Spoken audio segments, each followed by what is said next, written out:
How is the time short-circuited for a materialistic person?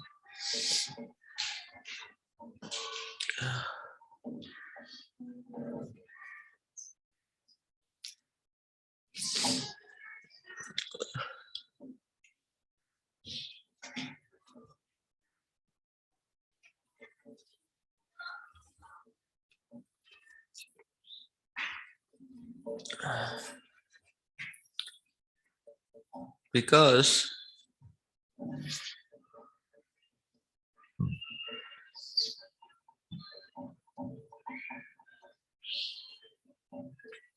the material factors are so addictive that one doesn't realize how his time goes away in all the material considerations.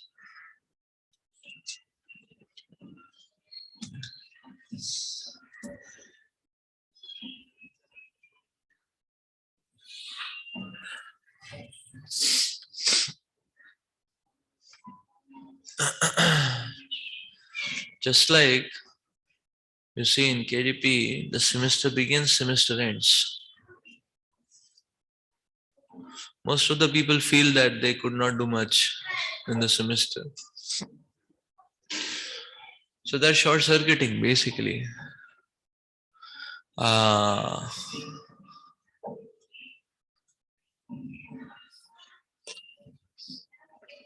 Only if one does some tangible activity or a meaningful activity, you know, then only one can realize that actually time is very powerful.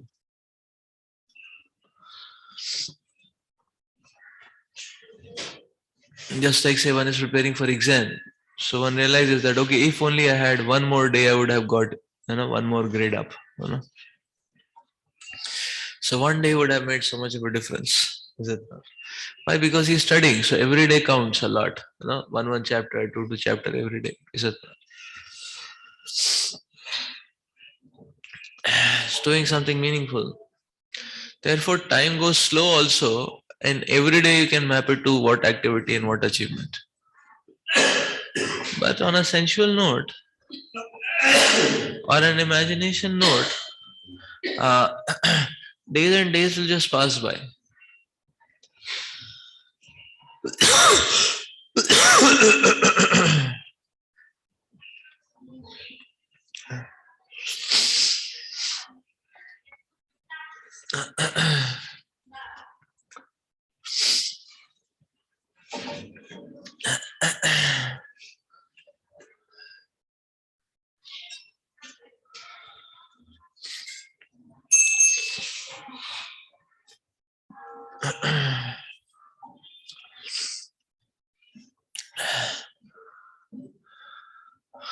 So the biggest challenge for a sadhaka is to not to let the time go away. The problem is senses sap away time. You know, yeah. The senses sap away time.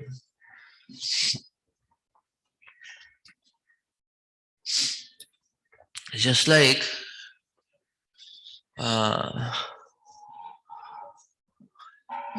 so we'll see every single drive of negativity is like that. Like say for example anarthas.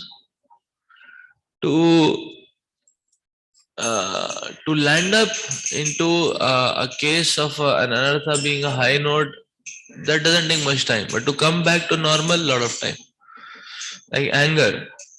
In a moment one can be angry. For a cheap and shabby cause also one can be angry.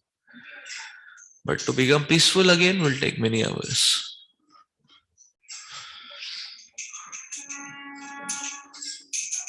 Same is true with every anartha. To drive into it, easy. To get out of it, very difficult. It saps time.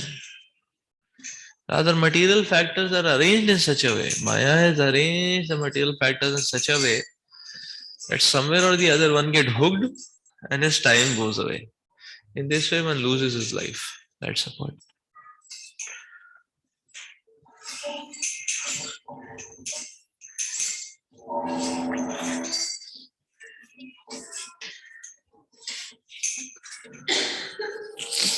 somewhere or the other one gets hooked and his time goes away. That's the point. So therefore, a sadhaka has to be very cautious that the time is invested in Krishna, is it not?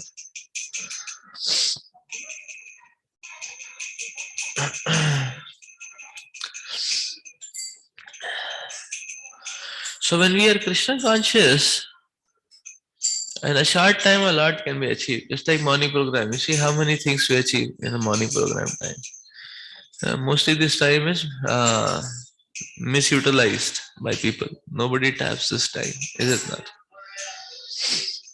This has gone practically in sleeping, no? Or just looking around from the veranda, no? Just walking here and there a little bit, no? Right? Taking tea, eating biscuit, no? Reading the newspaper. In a very shabby way, that time goes away. But we achieve so much in the morning program time.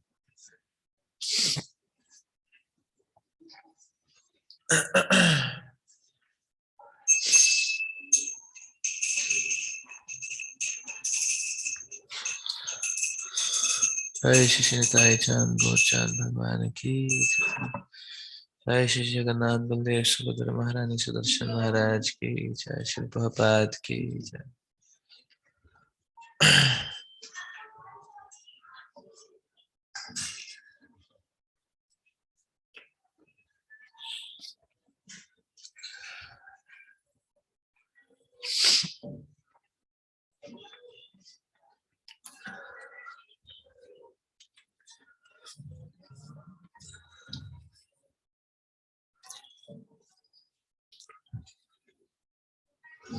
So Krishna consciousness is valuable. And because it is precious, it is rare and it is valuable, one should preserve it.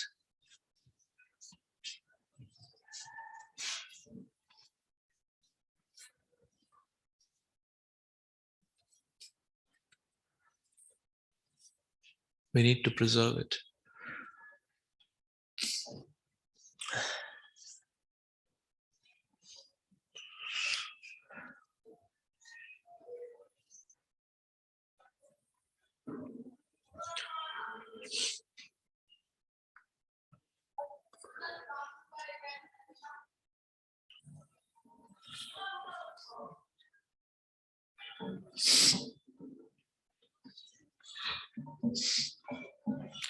Just like it is just like when there is suppose one understands, okay, house is on fire, fire. When house is on fire, then a person, he will try to save himself and he'll run out. But something the person considers very valuable and precious, he'll catch and grab that thing and try to go out. Is it not?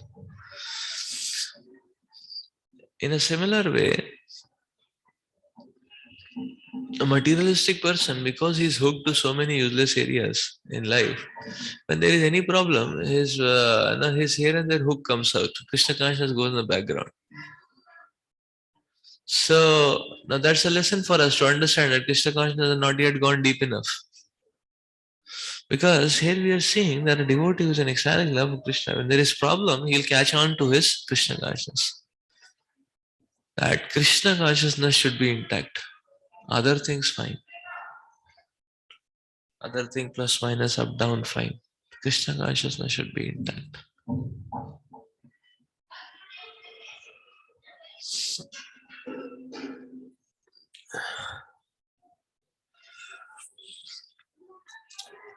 So you see the example of Parikshit Maharaj which is being quoted here. So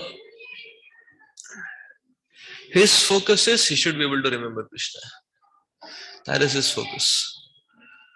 So therefore, when the problem is coming, the provoking situation came.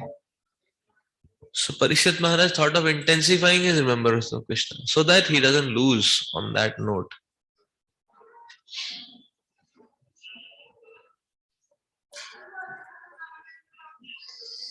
That's the point. You see, this is the difference. So what one wants to latch on to when there is trouble, that will decide what one is attached to.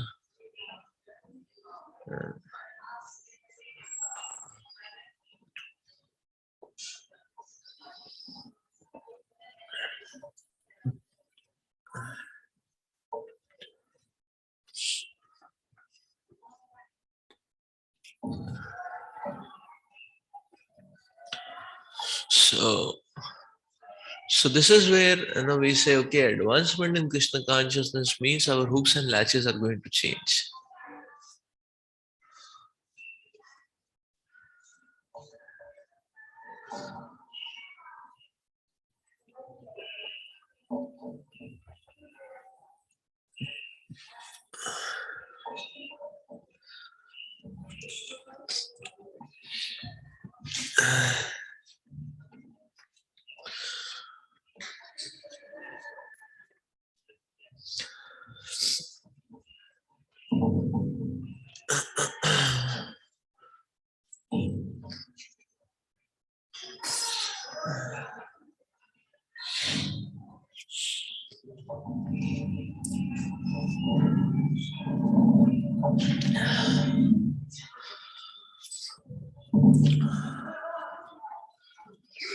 So therefore, in one sense, the turbulence of the material energy, time to time, is good because it gives us also a picture of where we are. It gives us also a picture of who are substantial devotees.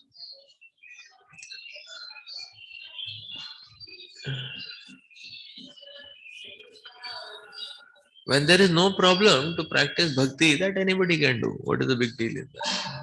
But when there is the full problem, then also to go on with faith, that is called a Shanagati.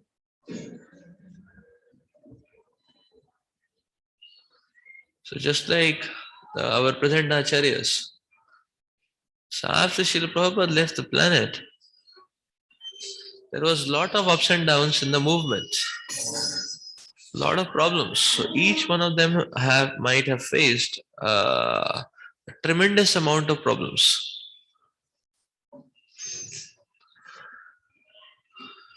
But their glory is they continued. Is it not? That's the point.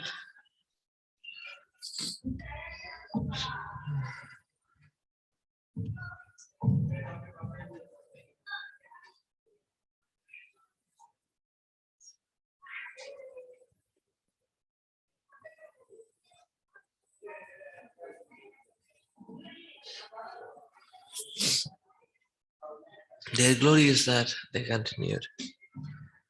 And the next one is detachment. The senses are always desiring sense enjoyment, but when a devotee develops transcendental love for Krishna, his senses are no longer attracted by material desires. This state of mind is called detachment. There is a nice example of this detachment in connection to the character of Maharaj Bharat. In the 5th canto, 14th chapter, verse 43 of Bhagavatam, it is said, Emperor Bharat was so attracted by the beauty of the lotus feet of Krishna that even in his youthful life he gave up all kinds of attachments to family, children, friends, kingdom, etc., as though they were untouchable stools. Emperor Bharat gives a typical example of detachment. He had everything enjoyable in the material world, but he left it. This means that attachment does not mean artificially keeping oneself aloof and apart from the allurements of attachments. Even in the presence of such allurements, if one remains unattracted by the material attachments,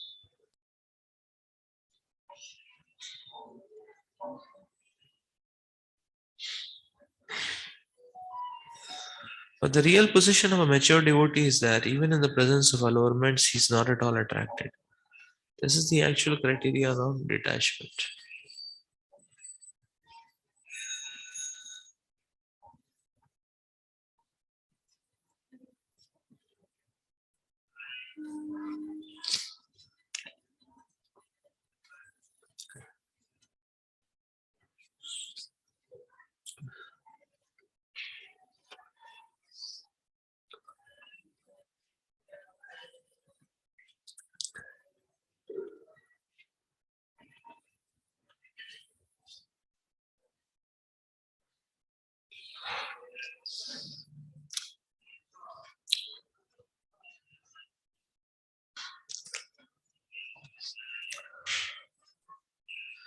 In our case,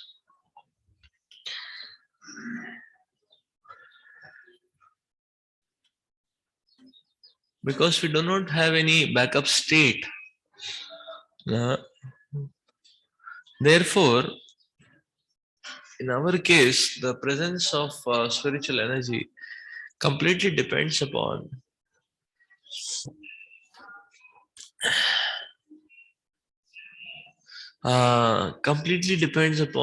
how much time we are giving to Krishna, how much sadhana we are doing. It becomes completely a quantifiable game because as much diet we take, then we'll be high intensity. And in high spiritual intensity, it is easy to say no to material allurements.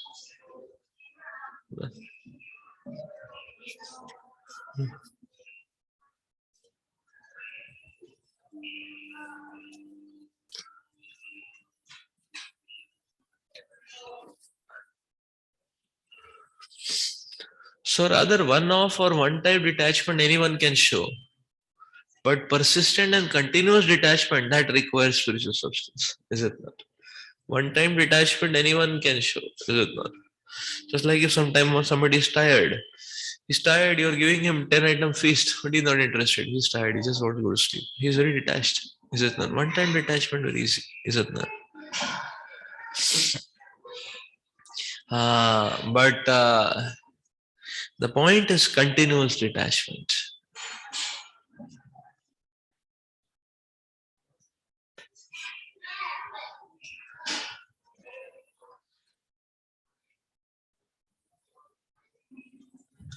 Pridelessness.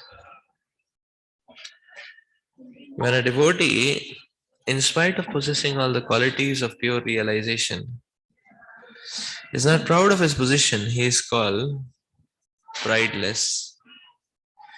In the Padma Purana, it is stated that King Bhagirathi was the emperor of all the other kings, yet he developed such an ecstatic love for Krishna that he became a mendicant and went out begging even to the homes of his political enemies and untouchables. He was so humble that he respectfully bowed down before them. There are many similar instructions in the history of India.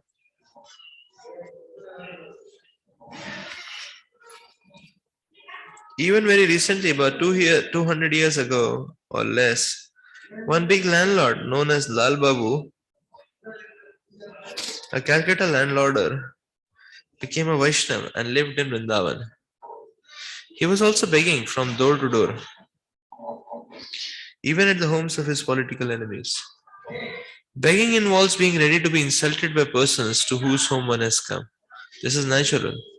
But one has to tolerate such insults for the sake of Krishna.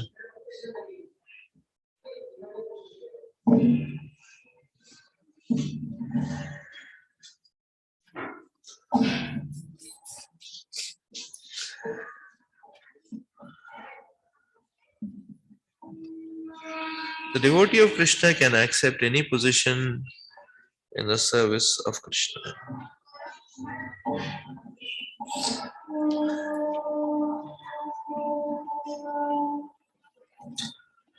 The next point is great hope.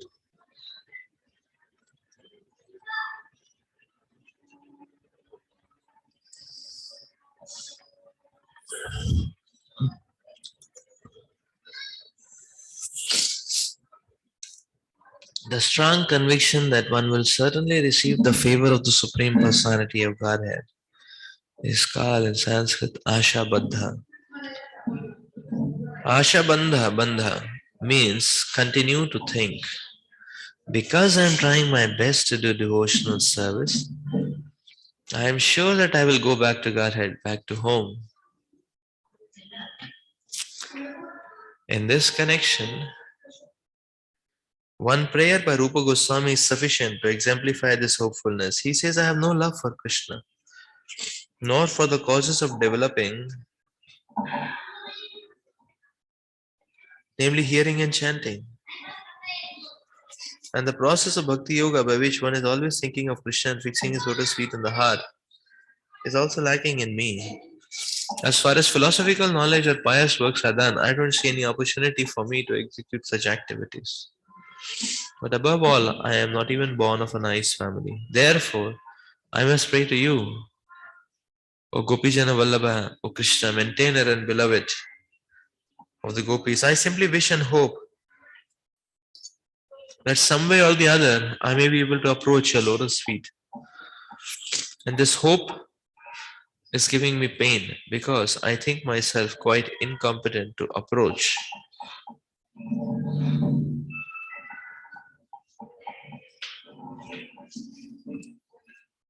the transcendental goal of life. And the purport is that under this heading of Asha Bandha, one should continue to hope against hope. That some way or the other he'll be able to approach the lotus feet of the Supreme Lord.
Krishna's reciprocation is the reality of the existence. Actually, material visions and imaginations, they are illusory.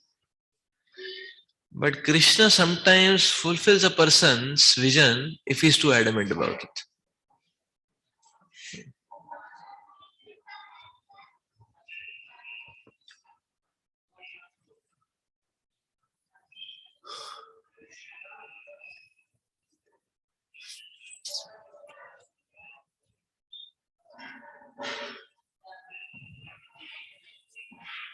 So Krishna's reciprocation is reality. That is why the devotee is hopeful. Krishna is active. Krishna's reciprocation is reality.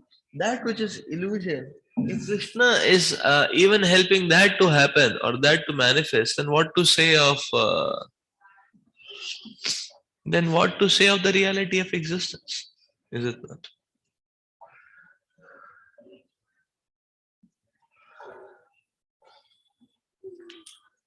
So just like those parents who are getting say costly toys even for his child, when the child wants to do something meaningful like study in a good college, will they not pay for it? It's very simple.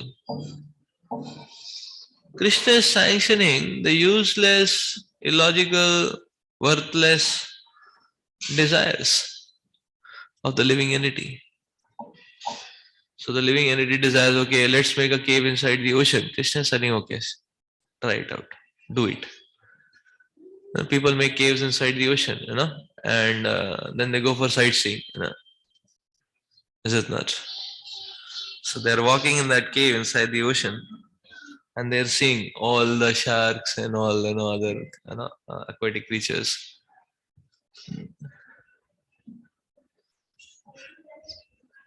People are simulating to make land over the ocean. And Krishna is allowing it. Okay, theek hai, you can also have a feel good feeling.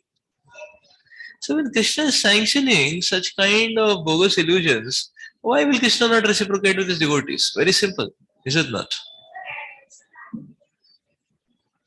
Why will Krishna not reciprocate with his devotees?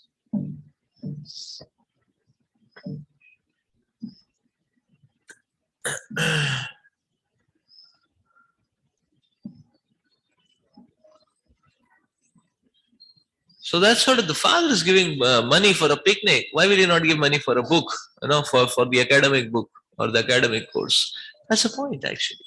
And therefore, realizing this, a devotee is hopeful that yes, Krishna's mercy is going to be there. Actually, there is no problem in Krishna's mercy. Only thing is that it takes a time for us to certify that it is mercy or to understand that it is mercy. Is it not? Krishna's mercy is not a problem. Krishna is always merciful. But many a times for us to certify or to understand that this is mercy, that takes time. Because we may think, okay, it's a negative situation, it's a troublesome situation. But down the line, one will be able to understand that everything what Krishna has been doing all through is mercy only. So Asha Baddha.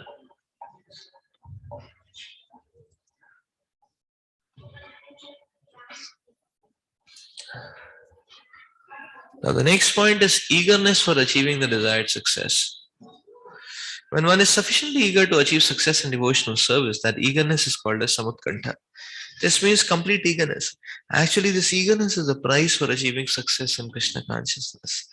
Everything has some value, and one has to pay the value before obtaining or possessing it. It is stated in Vedic literature that to purchase the most valuable thing, Krishna consciousness, one has to develop intense eagerness for achieving success. This intense eagerness is nicely described by Bilwa Mangal Thakur in his book Krishna Karanamrita. He says, I am eagerly waiting to see that boy of Vrindavan, whose bodily beauty is captivating the whole universe, whose eyes are always bound by black eyebrows and expanded like lotus petals, and who is eagerly glancing over his devotees, and therefore moving slightly here and there. His eyes are always copper, and through those lips there comes a sound vibration which drives one madder than a mad elephant. I want so much to see him at Vrindavan.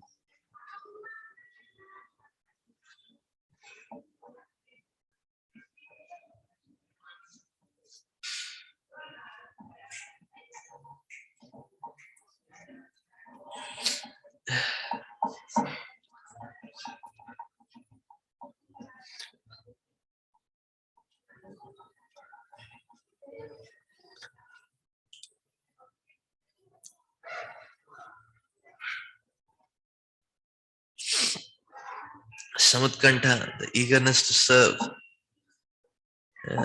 sufficiently eager to achieve success in devotional service. And Prabhupada is explaining that this eagerness is the price for Krishna's mercy. So you see, the Lord is so merciful. Lord is not asking us to do it. He's just saying that, okay, be enthusiastic to do it. That's it. Isn't that? So this is very wonderful. Why? Because that's why you see a devotee takes when one devotee wants to serve Krishna, he takes very lofty goals.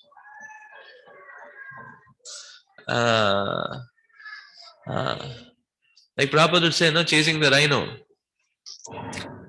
So devotee aims for a rhino. See, that is Samutkantha. Samutkantha. The devotee wants chasing the rhino. So that is Samutkantha.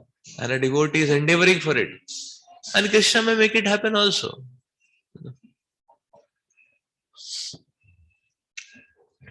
Krishna may make it happen also.